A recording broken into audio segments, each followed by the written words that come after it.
we're going to deal with the destruction of evidence at Duty Plaza. The first picture we're looking at, see the school book depository in the background, and a police officer and a man in a suit here. There was grass that was heaved up by the bullet that hit around the storm drain.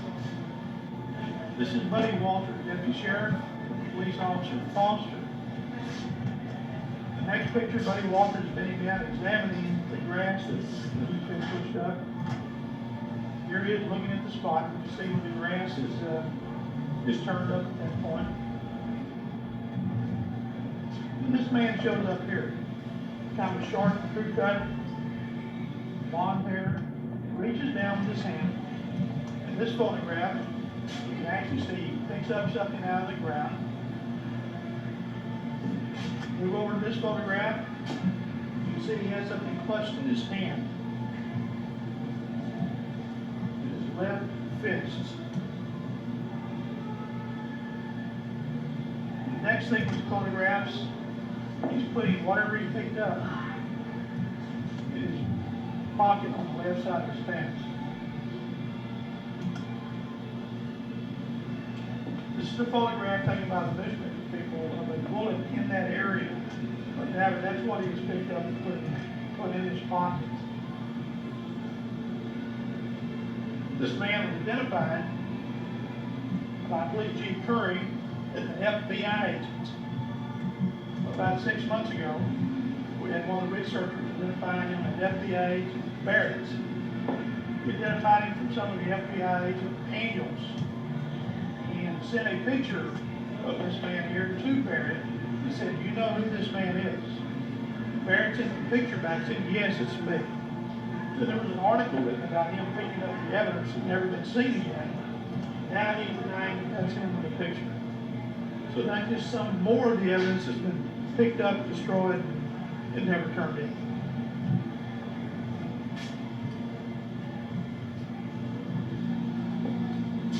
All right, now we're going to deal with the witnesses in Duty Plaza and what they saw. There were probably 78 witnesses in Duty Plaza that heard shots and saw smoke from the grassy knoll.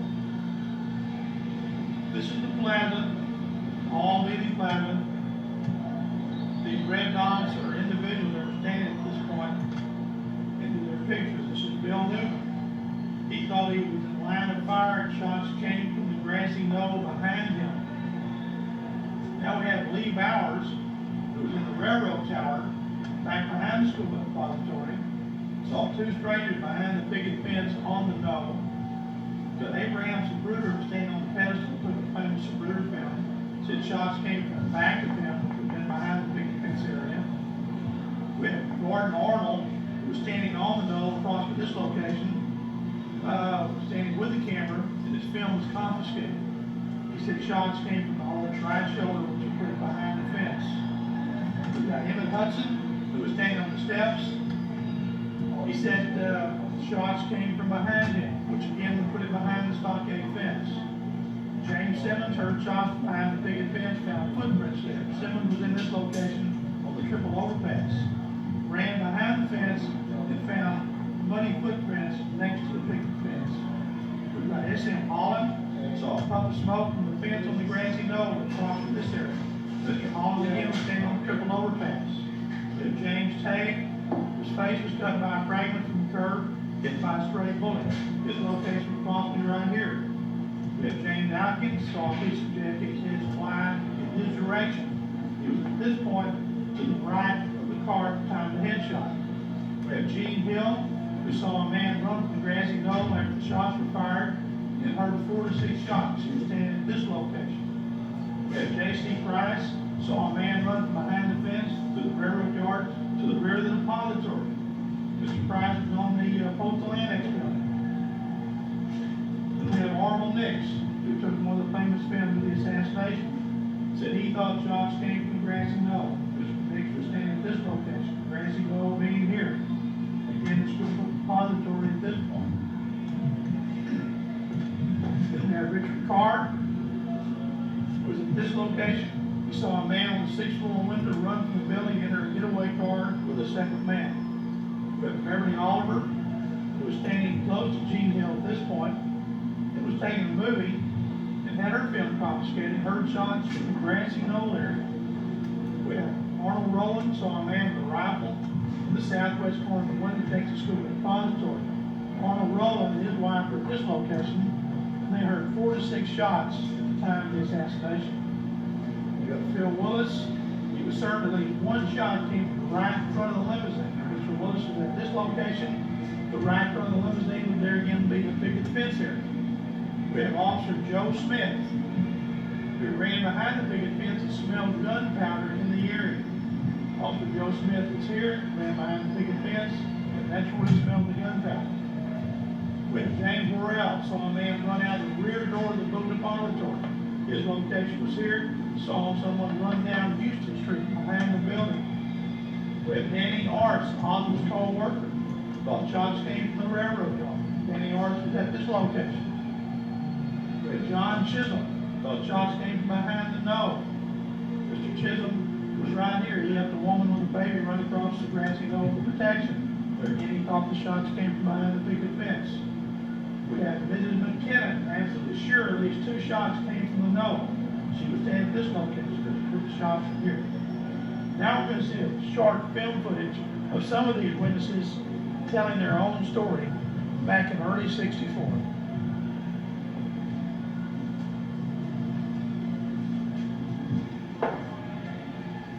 Whenever you're ready.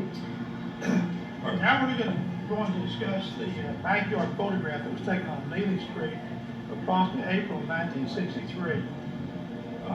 This photograph on the left and the one right next to it were found in Ruth Payne's house in Irving, Texas, the night of the assassination. The police brought these 2 photographs to the police station and showed them to Lee Harvey Oswald.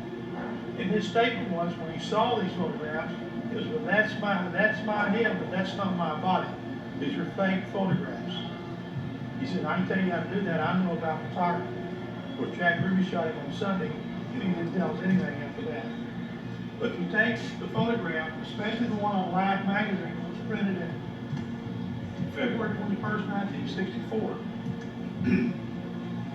if you look closely, the shadow under the nose is straight up 12 o'clock, as if the sun would have been at high noon. Yet the body shadow is pointing at 10 o'clock. Doesn't match. You take this photograph, and reverse it, mirror image, this is what it looks like here. There's no way to stand like that without falling over. Whoever superimposed this body and head on this photograph got it on there perfect. If we go back up to Oswald's mugshot, the night he was arrested, if you notice, Oswald has a pointed chin with a little cleft in the face. Yet a blow-up of the Life magazine photograph and the ones found in the backyard on Neely Street, this photograph has a real square and fat chin. Nothing like Oswald's. If you load up this side, you can actually see the cut line. It goes all the way across. It's obvious that Lee Oswald's head is stuck on someone else's body. Also on this photograph, you go back up to the one second to the right. If you notice, the rifle is pointing at about 11 o'clock on the clock. You get the body shadow is pointing at 9 o'clock, right off his right hip. Plus the right arm looks like it's being glued onto the body.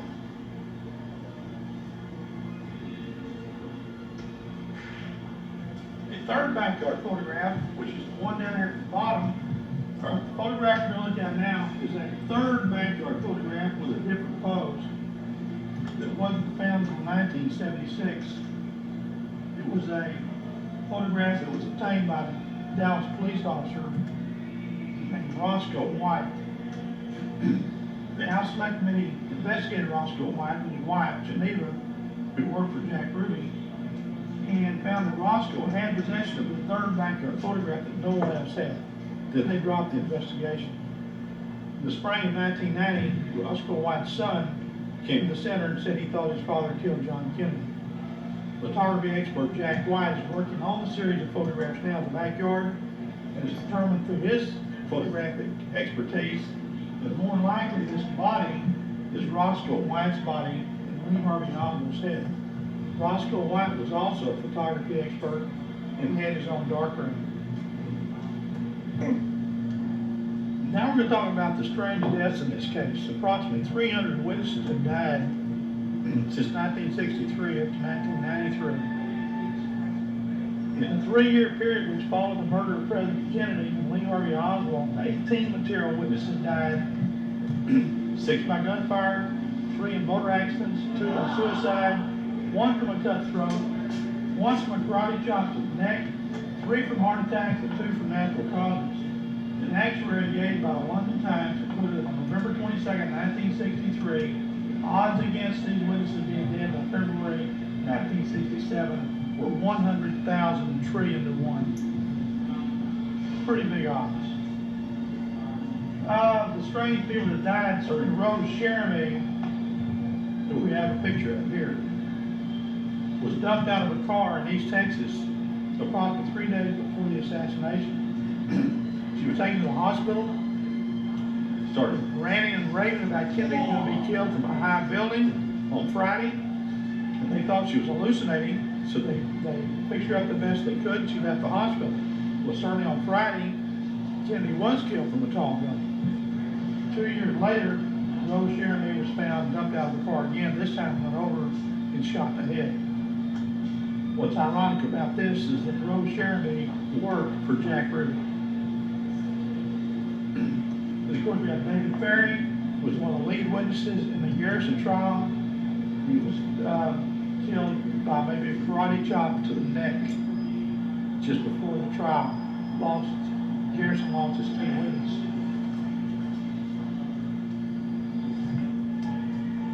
Right here we have Johnny Roselli, who was found floating in Biscayne Bay on a 55-gallon drum with his legs cut off. We have Sam Giacono, who was under FBI 24-hour protection, who testified before the House Select Committee. Someone came in his house and shot him in the back of the head and 6 times around his mouth, as if, don't talk.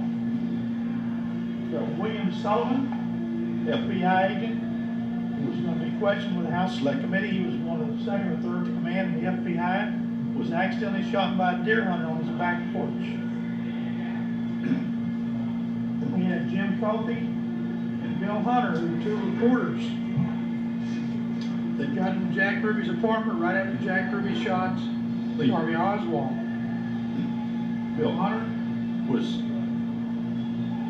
died in the shower from a karate chop to the neck, and Jim Coffey was shot accidentally by a Los Angeles police officer. Then we have Dorothy Kilgallen, the famous news person who used to be on Watch My Line. She was the only news person to get an interview with Jack Ruby alone. She flew back to California, told her best friend Joan Crawford she was going to break the Kennedy case wide open. The next night she died of an overdose. And the next night her girlfriend died of an overdose.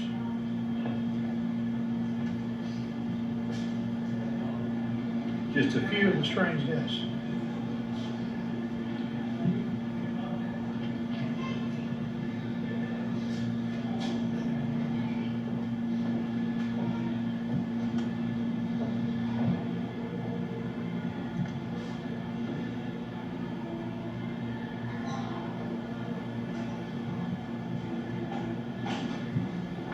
Is this the last one?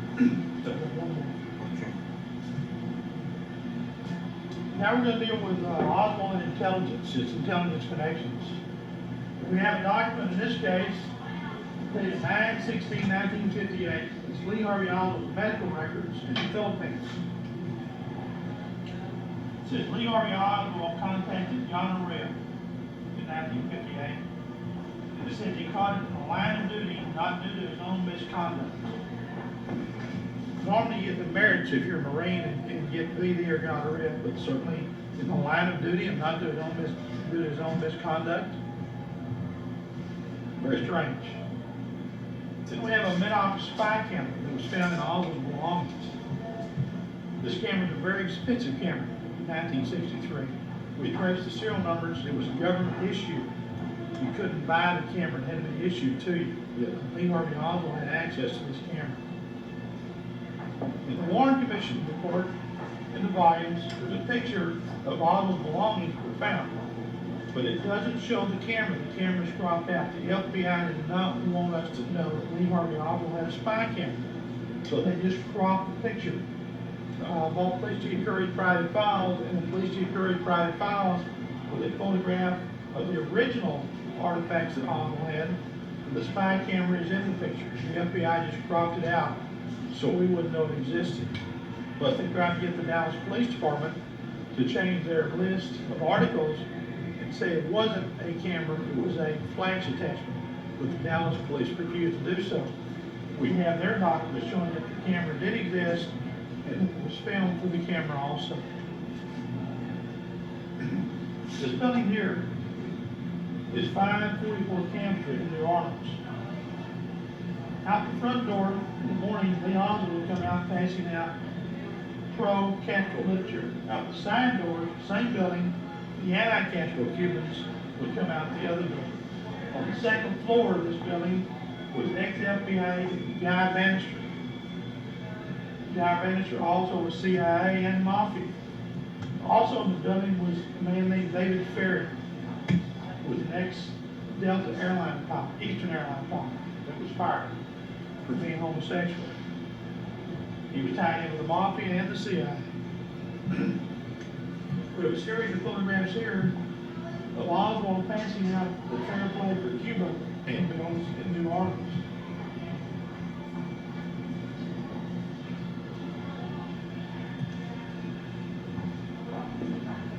Here's a copy of one of the handbills here. It says Hands Off Cuba. Yet Oswald tried to join an anti-Castro group in New Orleans to show them how to shoot. A man named Renier headed that organization. It saw Oswald passing out the pro-Castro leaflets in New Orleans, and they actually got in a fight. Here's a picture of Lee Harvey Oswald leaving the New Orleans Police Department. There's a letter also in the case that November 8, 1963, it's Dear Mr. Hunt, I would like information concerning my position. I am asking only for information. I am suggesting that we discuss the matter fully before any steps are taken by me or anyone else. Thank you, Lee Harvey Oswald. This letter surfaced down in Mexico City after the assassination.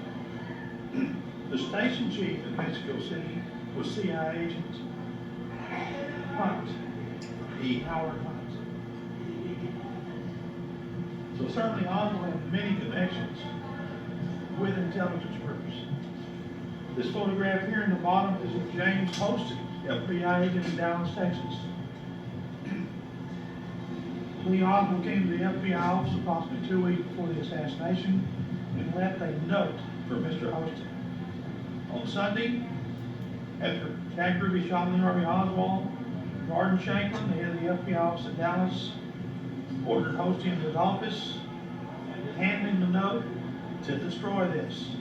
There will be no trial. Oswald's dead. We don't want this around here. And James Hostin went into the bathroom, and tore the note up, and flushed it down the toilet. More destruction of evidence.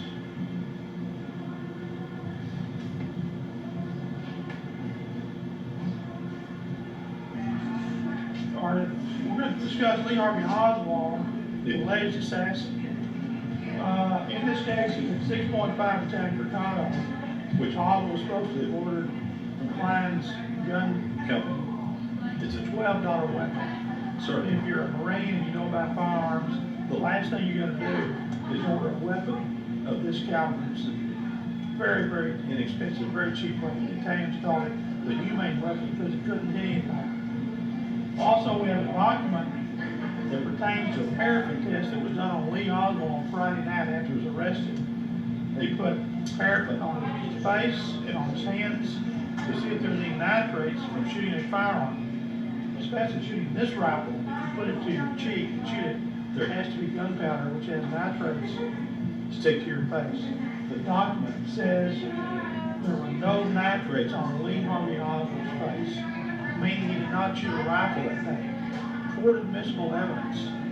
There were nitrates on his hands, but you have to understand that urine has nitrates in it, and the inks that was dealing with in the new books, the school repository, also have nitrates, but definitely none on his face. Also, we have a picture of a paper sack that was supposedly found at the 6th floor school repository that all those folks that brought the rifle in. The problem is, you can disassemble this rifle. And Buell Frazier, Oswald's ride they rode with to work, said Oswald carried a paper sack into the school repository up underneath his armpit in the cup of his hand. You cannot shorten this weapon to fit like that. Also, Police Chief Curry made the statement, we don't have any proof that Oswald fired the rifle. No one has been able to put him in that building with a gun in his hand. Matter of fact, Officer Marion Baker entered the building right after the shots were fired and encountered Lee Harvey Oswald along with the superintendent Trudeau, who was with Marion Baker in the 2nd floor lunchroom 90 seconds after the shots were fired. It would be impossible to shoot from the 6th floor window, wipe the prints off the rifle, run, hide the weapon, come down the stairs and be in the lunchroom and drink the Coca-Cola in 90 seconds. Lee Harvey Oswald, in his own testimony, said I was in the lunchroom drinking a Coke at the time of the assassination.